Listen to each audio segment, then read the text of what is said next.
Facebook. It's Bethel here, your daily divinity coach, here for my monthly mailbag number 2. It's Sunday, December 6th, 2020. So very excited. It is the first Sunday of the month, so that's why I'm doing my monthly mailbag number 2 this Sunday. So very excited about it. The first Sunday of the month, I always do my monthly mailbag, which is a live show. I take your pre-submitted questions and provide thoughtful responses. So again, very excited to be here again with you, number 2. So we're going to go ahead and give a couple minutes for some people to join. Meanwhile, I'm going to go ahead and tag a couple friends. So excuse me while I do this. If you're watching the recorded video and you've already heard me give my live introduction, feel free to go ahead and forward the video a couple minutes, and while we go ahead and wait for some people to join. So I'm just going to go ahead and again go in and tagging a few people, and then we'll go ahead and get started in a couple minutes. But again, if you've already heard my introduction, feel free to go ahead and forward a couple minutes and to the content. So I've already gone and tagged a few friends, so it'll just be momentarily now before some people join, and we'll go ahead and get started with the live show. So very excited about this show. Again, it's my monthly mailbag number 2. The first Sunday of every month, I'm here live with you, taking your pre-submitted questions and providing thoughtful responses. So we did this last month in November, and this is our second time in December, and I have a good stack of questions here that people submitted, and looking forward to answering them for this show. If you didn't send a question in, please don't put them in the chat, because I have so many sufficient amount to go through for this show. But if you'd go ahead and instant message me or direct message me, if you have my phone number, you can text me. You can also go to my website, dailydivinitycoach.com, and submit your question there on the website. So again, if you have a question for a future show, you can submit it via direct message, instant message, text, or via my website. There's a form to submit, and the website is dailydivinitycoach.com. So again, just giving another minute or two, allowing some people to join. And while we're waiting, I'm going to go ahead and give an introduction to myself. So my name is Bethel, also known as Daily Divinity Coach, or your Daily Divinity Coach. I am a Master of Divinity. I hold a Master of Divinity degree. I'm a graduate of Harvard University Divinity School. I'm also a pluralist, so I teach all. Shout out to Emma Lou. I want to make sure I get that in there, so shout out to Emma Lou. We got some people joining now. So for those of you joining, Emma Lou, if you don't mind, give me a thumbs up. Just want to make sure, do a sound check, make sure that you can hear my voice and hear the sound and everything's all right. So if you don't mind, give me a thumbs up. That would be wonderful. So we're waiting on that. So again, I teach all. So I have, yep, looks like we're good with the sound. So I have followers of all faiths. So folk that are Buddhist and Muslim, Jewish, Catholic, Protestant, Hindu, spiritual searching, atheist and agnostic, people of all faiths and no faith. And they all watch my show and they get something out of it. As a matter of fact, I got a lovely message this week from a young man I've known for, and I say young man, he's because he was born a few years after I was. But anyhow, he said, Bethel, I'm not spiritual, but I love your shows, especially when you make your pop culture references. And then he made the comment, and he said, you know, the reason I haven't been spiritual in the past is because I believe that there's one creator. And I agree, and that's why I say I teach all, and I have people from all faiths and no faith, and from all over the world that watch these shows. So very happy to have this, very grateful to have this forum. Brings me a lot of joy to be able to teach on these shows, and I've had great teachers in my life, and so it's like it's giving back for me. I have no sponsor. I sponsor everything myself. I've been blessed with a very good secular job, and that I'm grateful for and joyful for, and as a result, I don't require a sponsor, so I sponsor everything myself. What do I provide? I provide one-on-one divinity coaching, so if you'd like some coaching, You have questions about any content of the show, more than happy to do that. Scientific prayer, and actually internet, might be having some internet issues, sorry about that, but I also provide one-on-one scientific prayer. If you have a scientific prayer request, I'll talk more about that. And then I do these bracelets. I produce these bracelets called Manifest set of bracelets. There's a gray one that reads Manifest Justice, a blue one that reads Manifest Abundance, and a black one that reads Manifest Immortality. So it's a set of 3 bracelets that I produce, and I do free shipping as well. So they're free bracelets and free shipping in the U.S. and until the end of the year anywhere in North America or Europe. So if you haven't received your free bracelets yet, make sure to reach out. On the website, there's an order form for the free bracelets. And you can also IM me, DM me, or text me as well if you have my phone number. So make sure you get your free bracelets. And yeah, so I'm going to go ahead and get going. I just want to mention that again, that my monthly mailbag, I do this first Sunday of every month. I do my monthly mailbag, and I take your pre-submitted questions and provide thoughtful responses. Otherwise, I am still here every Sunday. I do my Sunday weekly revival every Sunday except the first Sunday of the month. And that's where I provide content, and I do a live show on both Instagram Live and Facebook Live that's content related. And then every day I post, and that's where my nickname comes from, Daily Divinity Coach, because I post about a paragraph every day on Instagram, Facebook, Twitter, except for Sunday because I'm here live with you. So we're going to go ahead and not stall anymore. We're going to go ahead and get going with the content of today's show. So very excited about this. So the first question here. Beto, can you speak to the current spike in COVID-19 cases and hospitalizations and deaths? So here in the U.S., as we know, the COVID-19 pandemic, the number of cases and hospitalizations and deaths have been spiking.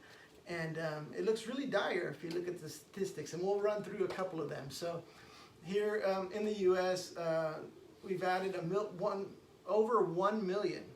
We've added over 1 million cases of COVID-19 in just 5 days. Just 5 days, 1 million plus cases. In just 4 days, we have over 100,000 new COVID-19 patients that have been hospitalized. Over 100,000 in just 4 days. So, dire numbers. What have we learned through this recent, spike during the holidays, right, from Thanksgiving, and they're predicting it's going to be like this through the new year. What have we learned? Well, in Westchester, New York, they're going through a second spike. So they were hit really hard. Second spike. They were hit really hard back in March at the beginning of the pandemic here in the U.S. And now they're going through a second surge or a second spike in Westchester County in New York State, just outside of New York City. And what they've learned is that 70% of the cases they've been able to contact trace. Over about 70% are from private gatherings. So we're talking about Thanksgiving dinner parties. We're talking about baby showers, right? We're talking about dinner parties where, a couple will get another couple or 2 other couples, right? Couples will get together and our families will get together and celebrate a birthday or have dinner or whatnot. That's 70% according to Westchester County. My thought is it's probably closer to 80%. And the reason why is because we have examples like, unfortunately, we lost a comedian. I love my pop culture references. We lost a comedian recently, 2 weeks ago on November 23rd. He was young, 38 years young, and from Los Angeles, LA comedian, from East LA actually. Joe Luna, he called himself Joe El Cholo. And he was diabetic, so he had an underlying condition. And he died of COVID-19. He was hospitalized, and he put some stuff out, on Instagram, I think, or on social media, and it was covered in the news. And he died, and this is what he said. He said, "I didn't get COVID-19 from performing. I wasn't at a club performing my comedy show. No. I got it from close contact." And so nowadays, most people are getting COVID-19, not from strangers. It's not somebody that you bump into at the grocery store, but they're getting it from close contact, from these intimate gatherings. Although things are dire, please protect yourself the best you can. I know People are dealing with pandemic fatigue, right? You're getting really tired of this. People are dealing with mental health issues from the isolation, right? Being away from family and friends. You know, they're turning to substance abuse, alcohol abuse. But I'm here to say this, that the darkest hour is just before dawn, right? So as dire as things look right now, the numbers are spiking. Darkest hour is just before dawn. We know there's a vaccine that should be released soon. How soon you get it, you know, it depends, I guess, on your, we know whether you're a frontline worker or whether you have an underlying condition, that type of thing, your age probably. But nonetheless, it's coming out, and I know not everybody is a fan of vaccines, and some people are, you know, skeptical about this vaccine because it seems like it's been rushed through. But nonetheless, you know, by the time probably it gets to you, there's going to be some really good data about, you know, the effect of the vaccine and, you know, any negative effects and that type of thing. So anyhow, darkest hour is just before dawn. Things are going to get better, and soon enough we'll be talking about this as part of history, right? It'll be behind us. So please just try and do your best to do the right thing, and stay healthy, please. So next question, a fun question. What is in your armoire? So there's been questions. Oh, I'm going the wrong way here. So how do I get out of this shot? So I guess if I go here, right? Yeah, so the armoire here, it is filled with memorabilia. So my youngest son, he's 15, and myself, we've got a little, you know, humble collection of memorabilia, figurines and whatnot, action figures. Quite a few of them are related to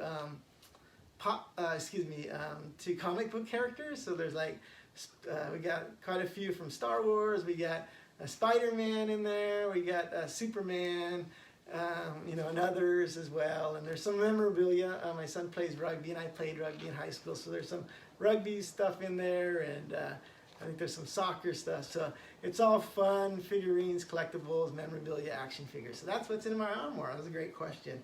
I guess people have been checking that armoire out. So, oh, here, I love this question. So this question actually made me do homework. I actually had to do some preparation for this question. So this question is, Beto, to where have you shipped sets of manifest bracelets, right?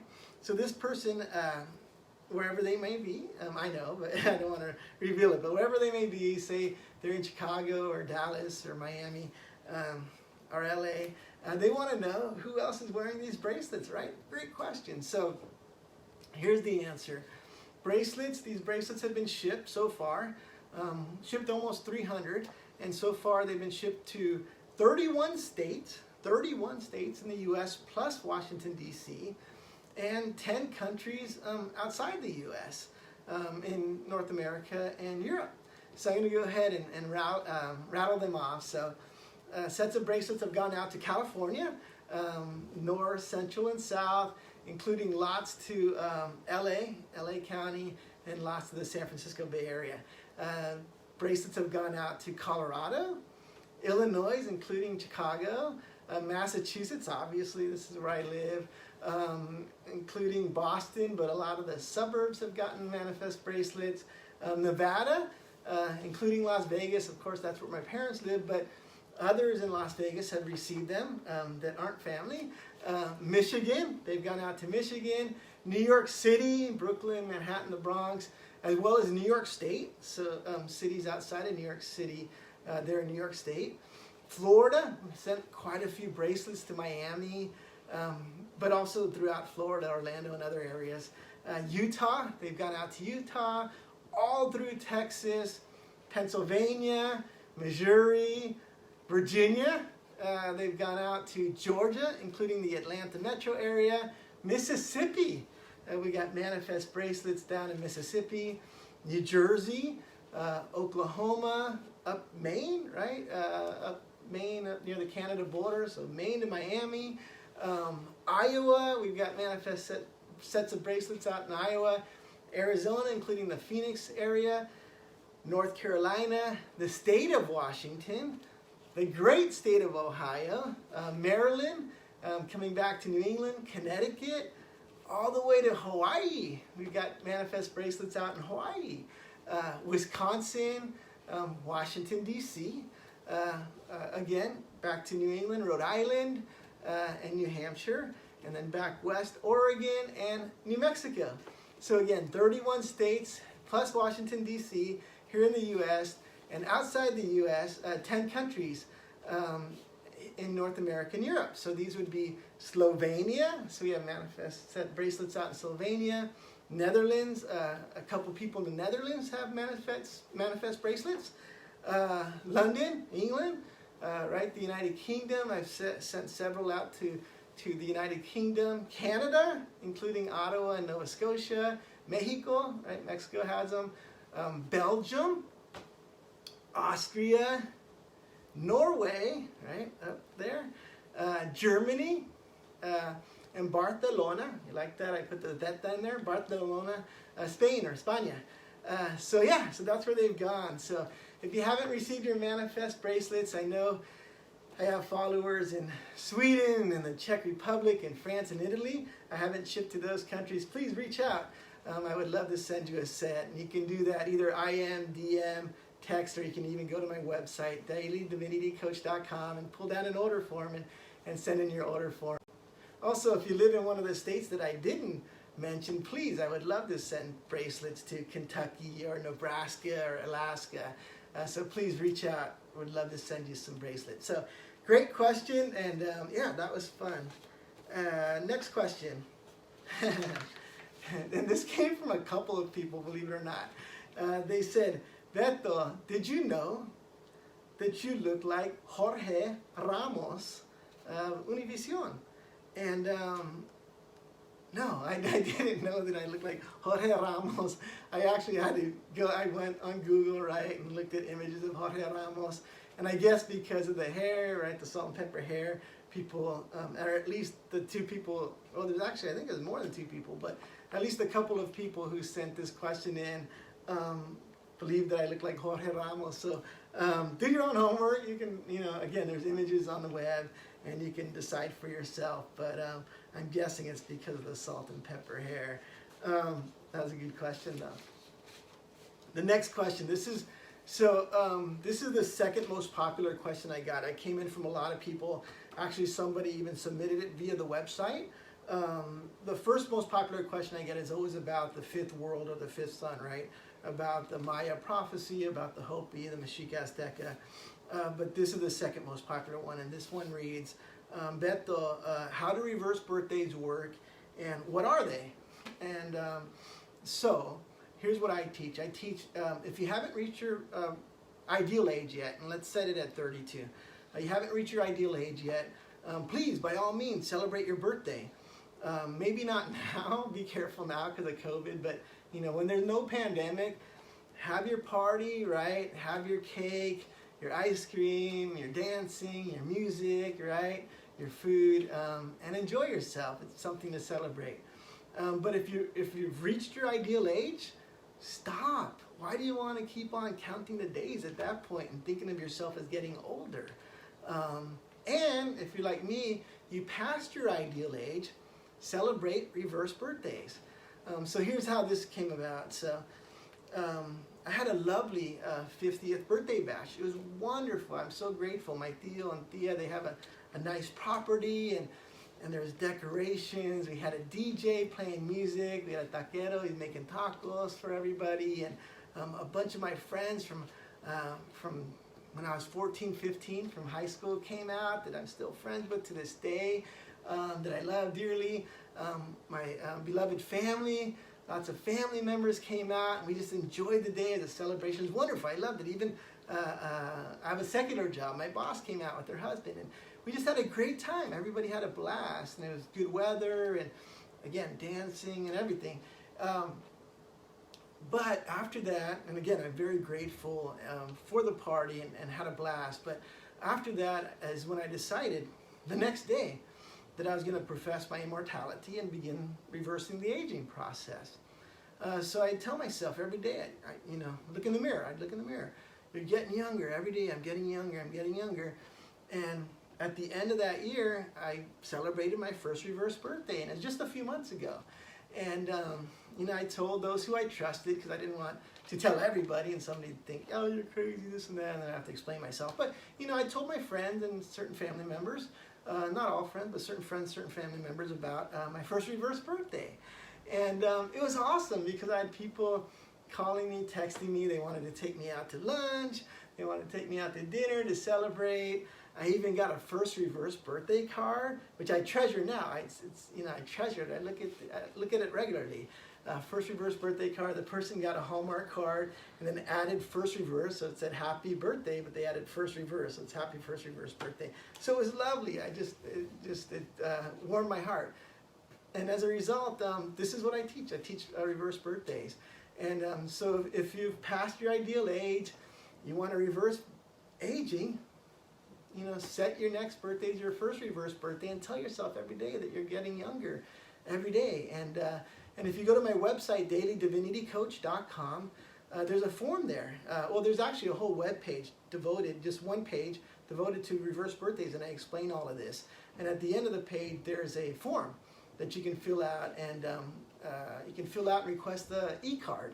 I'd love to send you an e-card to celebrate your first reverse birthday. I know how special it was for me to get that first reverse birthday card, so I'd love to send one to you.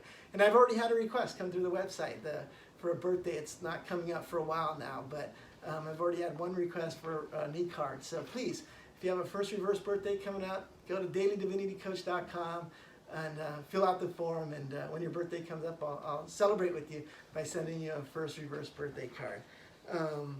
All right, so going on to the next question. Beto, who is your favorite musical artist and your favorite band? So my favorite musical artist is Sade. Been my favorite artist since high school, maybe even a little bit before high school, like 8th grade or 9th grade. Anyway, Sade, my favorite artist. I'm a romantic, and she does romantic songs, and songs about love, and I just loved her for a long time. I got to see her perform, and it was lovely. My friends were there. It was a blast. And I like things, keep things light, and she's just wonderful. Sade is my favorite musical artist. Who's your favorite band? They've been disbanded now, but when I was in high school and I believe the early part of college, the Style Council, they're a British band, also very soulful and whatnot. And again, the Style Council, they're out of the UK, as is Sade. They're my favorite band, but they've disbanded. The lead singer, Paul Weller, he went on his own. He's been on his own for a while now, and he's doing great things on his own. So there you go. That's the response to that question. So I have time for a couple more questions. So this question asks, Beto, what makes scientific prayer scientific? And this question came in from a few people. Here's the thing. What makes scientific prayer scientific? It's the visualization. All right, it's the visualization. So what do I mean by that? Well, I'll talk a little bit about the ritual I go through. So when you, send in an order form via my website, dailydivinitycoach.com, for a scientific prayer request, or you reach out to me via IM or DM or text, and you request a scientific prayer request, I have a ritual that I go through. My mom's retired, and she's been practicing the law of attraction for 40 years, scientific prayer. And she loves it. She gets so happy when I call her and I say, we got a prayer request, or got multiple prayer requests. And so we just, we start going into this ritual of manifesting joy and gratitude. We talk about, what are we grateful for? What are we joyful for? And then we make the request, whatever that request might be. And it might be, somebody who's looking for a partner and who's sent us some specs, right? Some specifications of what they want in a partner, husband, wife, whatnot. It might be somebody who wants an addition to the family, right? They want to grow the family. Might be somebody looking for a new job, and there's some specs around that, some specifications. So whatever that request is, we utter it, right? We say it. And then we stop. And we wait for the visualization to come. And the reason I love doing it with my mom, because she can visualize like that. I mean, she's been doing it for 40 years, right? I've been doing it for a long time too, but I was a kid when I started. As an adult, she was just able to visualize like that. It would just pop in. And to this day, we start saying the prayer and we stop, And then she's like, all right, I got it. Do you got it? I'm like, hold on. Give me, still, I'm a lot better at it now. I matured in doing so many now. But it still takes me, a couple minutes. But she just gets the visualization like that. And so once we have the visualization, then we just hang on to it. We complete the ritual, right? And then we just hang on to that vision, and then we speak it into existence. So we don't say the request again, because the request has already been manifested, right?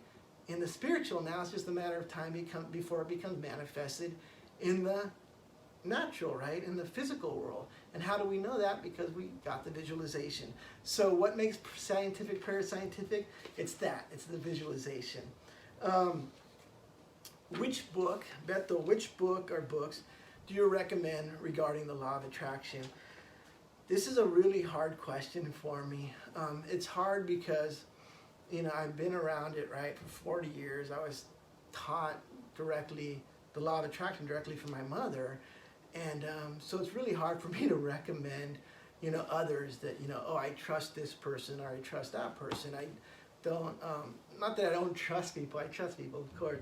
But what I've seen of the law of attraction, the reason it's hard for me to recommend others, to follow or others to read or others to watch or whatever, is because of this.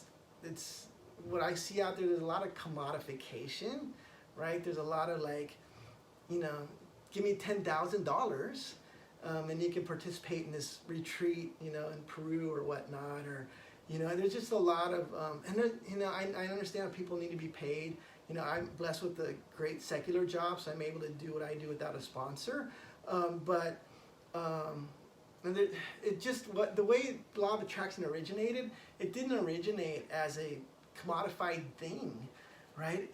It was here in the U.S. It originated by Prentice Mulford, and Prentice in the late 1800s, they called him a bohemian, meaning that he really didn't care much about money, and even much about really, how he looked and stuff like that.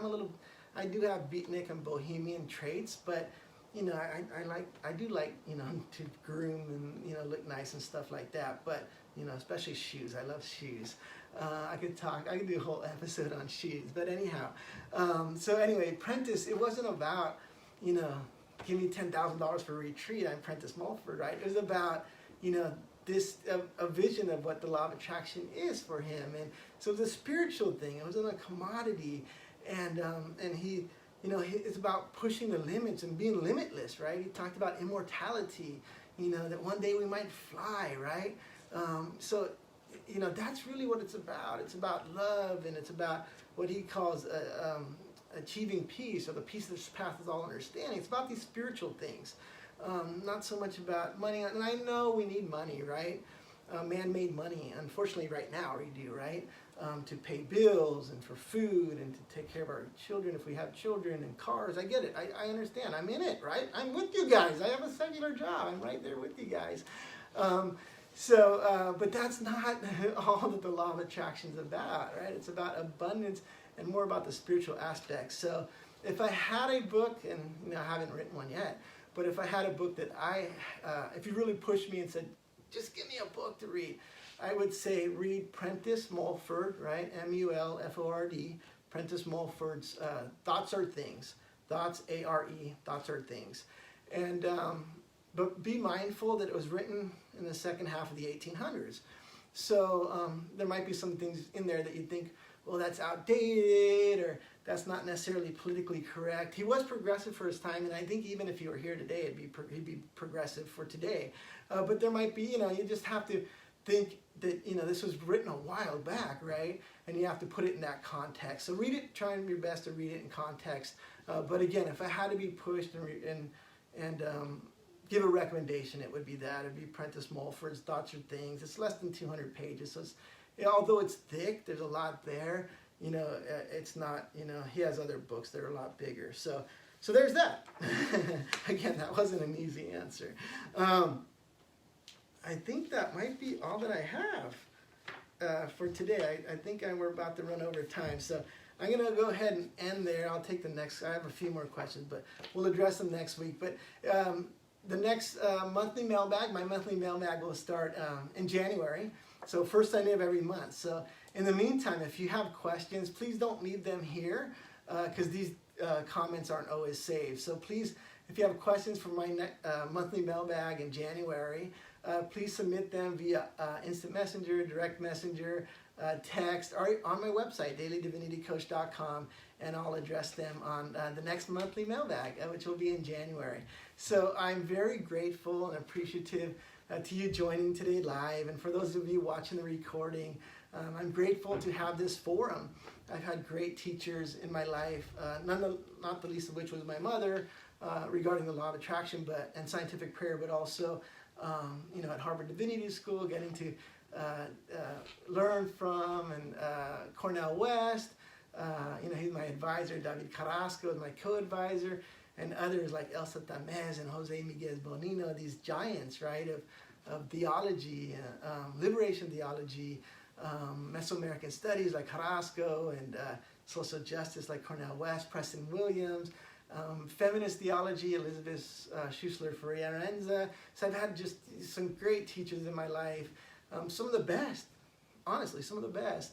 And as a result, I'm very grateful to have this forum to give back and teach others what I've learned. So grateful for you. I appreciate you, and I hope you join next week. We'll be back with Sunday Weekly Revival. Have a new show with new content, and then at the beginning of January we'll do my monthly mailbag again. So again, if you have questions, please pre-submit them. I take your pre-submitted questions and provide thoughtful responses for my monthly mailbag. I'm going to go ahead and put on my reading glasses here and end this show. Thank you so much. Bye-bye.